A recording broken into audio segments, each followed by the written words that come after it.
trigger happy and I give less than a fuck. Love me or hate me, I'ma show enough, rip shit up. It's Mr. Nothing, nice on a mic stand. Mic in the left and the zest in my right hand. I took a puff, had enough now, hold up. If that was Indo, niggas getting rolled up. What's going on, folks? This is Acid Root. So I'm going to review the debut album by house producer and electronic producer Zedd. Basically, this came out in the fall of 2012, and it had a number of singles attached to it, and he made a lot of noise in late 2011 and 2012, kind of riding like the crest of like the LMFAO and Lil Jon and Skrillex and some of those type cats that were popular around that time. Flo Rida, Pitbull, some of that stuff. The dancehall, or not dancehall, but Europop and EDM type stuff that was prevalent around that time. David Guetta was another one. But this is really a particular album of note just because for the most part, Zedd himself is not an actual musician. He's more of a producer, kind of like DJ Khaled. DJ Khaled is someone who just DJs and houses a bunch of artists, as you should know. But like Zedd is kind of someone who does like electronic music and then just puts artists on the songs. And in some cases, these songs kind of are by themselves and don't have any musician on there, and they still are pretty good dance numbers in a lot of ways. So this is clever enough. I kind of wish that there were more albums like this nowadays, because it's been a while. I mean, I haven't checked in on Zedd. I kind of lightly remember this album from when it came out 10 years ago. But the thing about it kind of is just trying to talk like Zedd has not really done an album since before I made my YouTube channel. So it's been since like the spring of 2015. And, you know, that's quite some time. That's over 7 years now that it's been since that's kind of happened. Calvin Harris, David Guetta, Zedd, Skrillex, some of those people are some folks to look into if you're going to be soon to be obsessed with this project. But it had a number of good things to like about it. I mean, there's definitely a lot of good electronic production, a lot of good EDM, got a lot of good moments to dance and kind of get up. And it's just an overall social and outgoing. But it also has a blended vibe of being for work also, and that's something I noticed. I could see some of these songs being played at a job, not so much on like a Monday or Tuesday morning, but kind of in like a Thursday evening, depending upon if you work past 4 o'clock or 4 or 5 o'clock p.m. and you get off of work at 6 or 7 or something like that. This is the kind of album for like not necessarily Friday, Saturday type stuff, but definitely late Friday afternoon, late Thursday afternoon, that type stuff where it's getting ready to be the weekend. I feel like this is kind of a primer for getting ready to have like a good weekend, which is to be appreciated because there's not a ton of records that go to the trouble of finding that niche for you heading in like that. So it's got a lot to talk about, some easy kind of, I mean, it can get crazy. There is some stuff on this record that can get crazy, but it has the stuff for like a presentable and more blue collar type feel in case that's the kind of vibes that you're going with around that time. So it blends. It's a nice blend of being able to do that. But I'll go ahead and talk about some of the singles. So really the kickoff to these singles are the kind of more crazy and kind of electric and just overall compulsive kind of songs that you're going to see in a lot of ways, and that's fun. I mean, I'm not going to argue with this. I definitely appreciate it just because house music is very much an abandoned sport, it seems like, in a lot of ways. But Shave It, or I think it's called what does it actually stand for? Hang on. It's Shave It Up, but depending upon where you look at it, it's going to say Shave It or Shave It Up. Shave It just has like the instrumental on there, and it's a pretty electrifying one. I'm definitely going to say I appreciate the energy of this. I would have liked a musician on here, but I don't really care just because it's an overall song to get down to and have some fun. It just overall works. Nice energy, and just, this is not the work type presentable kind of Thursday evening music that I was telling you about, but it's still definitely good for Friday, Saturday type stuff. Spectrum kind of lowers the tempo a little bit, but not by much. This actually has a musician on here. The surprising thing about it is it's Matthew Coma, and the thing, like, he kind of sounded like, I don't know, it sounded like a female singer was on the song. Not to say any sort of offense, like making fun of this track. It's a really great song, but you listen to this and you think it sounded like Justin Bieber in like a high pitch. It just felt like the octaves in this singer's voice was a lot higher pitched than I would have expected for the song. But it's a great song. I definitely like this song. It has ferocious energy, except it's just turned down. Like Shave It's probably the most vicious of the three singles from the regular edition. Then Spectrum's kind of probably Friday evening at worst, I would say Friday evening. At best, easily you could play it on a Friday night where you're not at work. But just to kind of say, if it was to be played at work on a Friday evening, I would be surprised. But it probably could be in like the light setting, depending upon how much roomy, and how forgiving the job is. Just my guess overall about that. But then Clarity really tones it down. This is like a makeshift song, and I appreciate it just because it tries to bridge the gap between EDM music and not just EDM being associated with alcoholism and endless dancing and endless flirtatiousness and just endless kind of promiscuousness. And it's not to say like there's any problem with those things being promiscuous, flirty, and drunk and dancing, but the concept, the thing about EDM, I think it's kind of like what they said about television, like back in the 50s or something. That's kind of, oh, it's such a cardinal sin and all this type stuff. It's just a bad overall thing. But really, some of this music kind of narrows it down, and it's kind of like, yeah, you can have the attitude of like, I'm not getting off work for another 2.5 or 3.5 hours, but this is kind of getting me amped and getting ready to have that night, but I still have a little bit more work to do, and then I'll be able to be on my way. And I appreciate that. Brilliant hook on here, nice kind of mellow, but then still kind of lightly energetic production, enough to kind of say that it's EDM in there, where it has like the typical bouncy choruses like they do on EDM songs, but it's not overall crazy to the point where it's, I think that's kind of the concept. It just has a balance. This is probably one of the more popular EDM songs, I think, of a good while. I mean, I think David Guetta kind of was able to figure out this method, but it just did not happen for very long enough.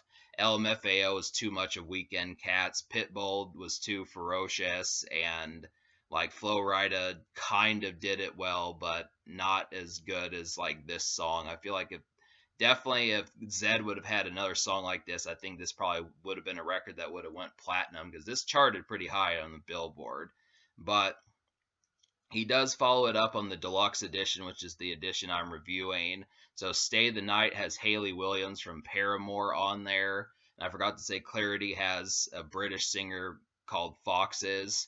And yeah, to kind of talk about Stay the Night, I mean, it's kind of a bouncy hook, little bit more uppity than Clarity. They kind of turn up the tempo a bit on this song, but it still is relatively mellow, kind of like easily the 1-2 punch. I would say Clarity and Stay the Night are the 1-2 punch for like the work and makeshift type vibe that you might hear just when you're in the kitchen washing dishes or something like that, doing those kind of makeshift vibes. But somehow I would have to say it's just a shade or two not as catchy as Clarity, but it's still a good song. I mean, I give it the energy. I'm not going to detract from it because it's not quite as much there. But like I said, it's a 1-2 punch, but this is definitely like a notch beneath in a slight sense than Clarity, but still a good song.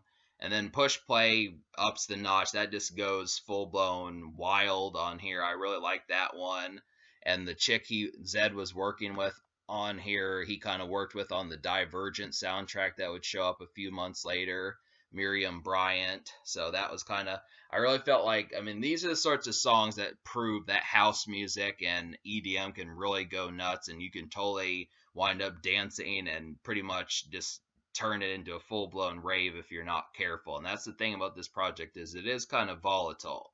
It's not just something that you think it's got the presentable songs on here, but it can change its tune pretty relatively quickly. It may not be 0 to 60, but maybe 0 to 30 or 0 to 40 type things. That's kind of the concept there. It's just, I'm proud of that concept to be able to do it. But then it did have a couple extra singles, and Stash, which is just a pretty electric instrumental kind of. I think that one's as good as Shave It. They're both pretty energetic and fun, and just they'll get you amped. And then Fall Into the Sky is like a lesser version of Push Play. same. I mean, it has about the same craziness. I don't think it's like the secret third single that's for Makeshift, but it does have enough energy in it that it's just kind of ready for the weekend. And I mean, like the off work kind of weekend type thing. That's kind of the atmosphere there. So 7 singles out of 14 songs on here. Lots of stuff to be excited about. You just kind of pick what you're interested in, and you have to kind of figure out what it works best, but it has a nice variety of stuff that you can go for. You can go for the instrumentals, you can go for like the more mellow songs for work, you can go for the more uppity songs for the weekend, and then it even, I mean, yeah, this those typical three type moves, but it's just got enough fun on here considering it only has 14 songs that it kind of feels like it's a big multifaceted album, but it does it well for the most part.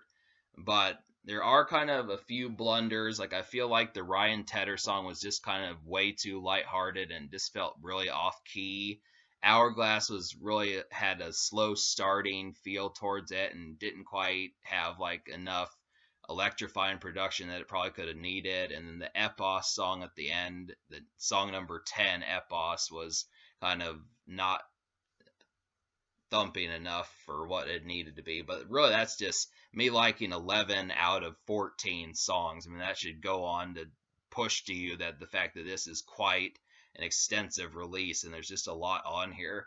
I mean, really, me talking about the fact of all of the singles are basically enjoyable. You've got 5 of them to choose from, and they all work pretty well. I mean, especially if you're not just familiar with the Billboard music, but also like the dance charts, typical charts for like Pitbull and Madonna and Lil Jon and some of those type folks that make those type records. It just has an overall type niceness towards it. But I would have to say, yeah, I'm gonna go ahead and list you. I guess I already said the 11 songs that I liked. It's just easier to say the songs I didn't like.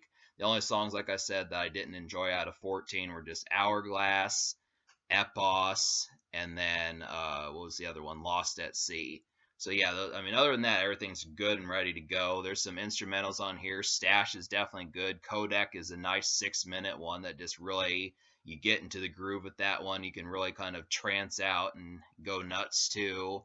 Spectrum has a nice feel towards it. That's an energetic one. Shave It's a real energetic one. Fall Into the Sky is a real energetic one. They all have like real kind of like this pretty pounding and thumping. You definitely want to have a drink to this and flirt and dance and go out, especially Thursday, Friday. It's just good stuff to sit there and say how that sort of stuff would go. But it just kind of depends upon the situation. Maybe if you could think of like a minor complaint, you could say you don't know. Some folks could say I don't know enough of like the musicians on here, but really Ryan Tedder from One Republic's on here, Ellie Goulding's on here, Hayley Williams from the goth band Paramore is on here. There's British artist Fox is on here, and like Miriam Bryant, who kind of does like international EDM type stuff. She was kind of on here. So there's just a number. Skrillex, Empire of the Sun, Liz. I mean, there's stuff on here that kind of works with that sort of concept. But I look after it. I do feel like it would have been neat to have kind of had like a rap artist that could have been affiliated with EDM. Maybe like Flo Rida could have been on here. I mean, really, it's difficult to kind of knock Zedd for not having more because this was his first project, and really 2 years before this project came out, he was kind of an unknown for the most part. So that's just kind of the concept. So for what it is, it works rather well. So me liking 11 out of 14, I'm gonna have to give this record a 9.5. I just would have to say, like, I mean, I want to give it a 10, but I kind of feel like somehow, I think it could have probably used another single that was just yeah, so I'm gonna give this record a 9 because there weren't 11. There was another song I didn't enjoy, and that was the song "Alive." So "Alive" with Empire of the Sun was another one that I didn't enjoy. I forgot to talk about that.